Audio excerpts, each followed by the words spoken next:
মোমো তুমি কার, চায়নার না বাংলার? এখন বাঙালিদের সেরা খাবারের তালিকায় মোমো। চলুন দেখে নেওয়া যাক কীভাবে বানাই মোমো।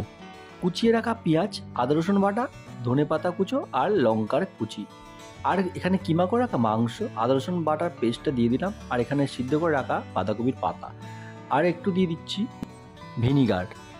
তারপরে দিয়ে দিচ্ছি একটু লবণ, আর দিয়ে দিচ্ছি একটু গোলমরিচের গুঁড়ো, যাতে বেশ ঝাল ঝাল খেতে লাগে। সমস্ত কিছুকে সুন্দরভাবে আমি একদম মাখিয়ে নিয়েছি, আর ময়দাটাকে গরম জল দিয়ে হালকা মাখিয়ে নিয়েছিলাম, ছোট ছোট করে লেচির মতো করে নিয়েছিলাম। আর দেখুন মোমোর পুরটা পুড়িয়ে আর কত সুন্দর স্টাইলের একটা শেপ দিয়ে দিলাম মোমোটাকে। এদিকে আমি গরম জল করে বসিয়ে দিয়েছি মোমোগুলো, আর দেখুন ফুলে ঢোলো হয়ে গিয়েছে মোমোগুলো, আর কি সুন্দর শেপ হয়েছে। আর দেখুন এদিকে রয়েছে স্যুপের ভিডিও পরে আমি এনে দেবো। আর এদিকে রয়েছে ঝাল ঝাল চাটনির সাথে গরম গরম মোমো। শীতের সন্ধ্যাটা পুরো জমে ক্ষীর।